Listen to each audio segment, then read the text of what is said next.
第3集，我拿着卷尺，围着祖屋一圈一圈的勘测，在笔记本上画下了详细的房屋结构图，用红笔圈出了所有的防御薄弱点。1楼的窗户、院子的大铁门、围墙顶部，还有院子里所有能借力攀爬的杂物和树木。安全屋的核心，从来不是囤多少物资，而是能不能挡住外面的危险。我给自己制定了3层防御体系，最外围是围墙和预警陷阱，中间是院子的缓冲带，最核心的是房屋主体。我的第1层目标，就是把这栋普通的民房改成能扛住丧尸群冲击的末日堡垒。最先动工的是1楼的窗户，这是整栋房子最薄弱的地方。我先把所有的窗户全部拆了下来，用切割机把8毫米厚的钢板切成和窗户一模一样的尺寸，再用电钻打孔，用膨胀螺丝牢牢固定在窗框上，严丝合缝，连一点缝隙都没留。我没有把窗户完全封死，在每一块钢板的左下角都预留了3个带铁丝网的隐蔽观察口，既能看清外面的情况，又不会被丧尸突破，兼顾了防御和视野。接下来是院子的大铁门，这是守护安全屋的第1道关卡。我先给铁门焊上了3根横向的加厚钢管，做了防冲撞加固，又在门后加装了可快速拆卸的钢管支撑，哪怕是车辆冲撞也无法把门撞开。紧接着，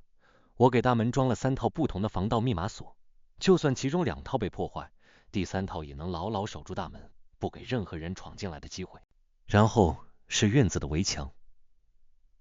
，2米高的红砖围墙，看似坚固，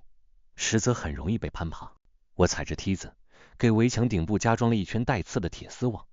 每隔半米就用铁丝牢牢固定住，同时清理了围墙边的杂物和树木，砍掉了所有能借力攀爬的树枝，彻底杜绝了丧尸或者外人翻墙闯入的可能。最后是室内的安全分区，我把1楼的卫生间改造成了应急避险间，用钢板加固了卫生间的门，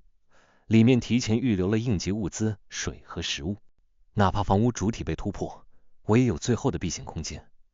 2楼的主卧被我划成了核心生活区，同样加固了房门，做了隔音处理，既能保证休息的安全，也能避免里面的声音传到外面，引来不必要的麻烦。忙了整整2天2夜，我的手上磨出了水泡，脸上沾着厚厚的灰尘，可眼神里的光却越来越亮。我靠在加固好的大门上，看着眼前的房子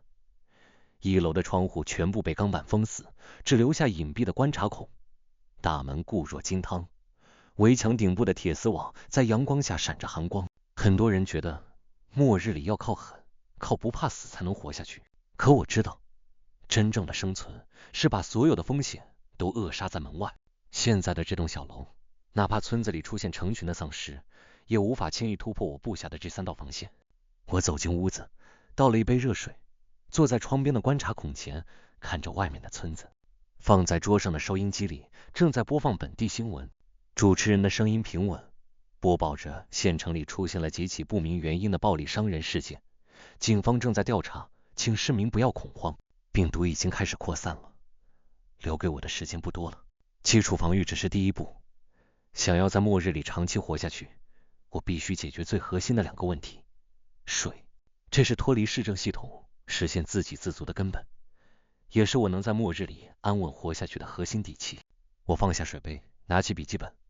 在纸上写下了独立供水系统和独立供电系统几个字，画了一个大大的重点符号。我抬头看向院子里的老水井，眼神无比坚定。我知道，真正的考验才刚刚开始。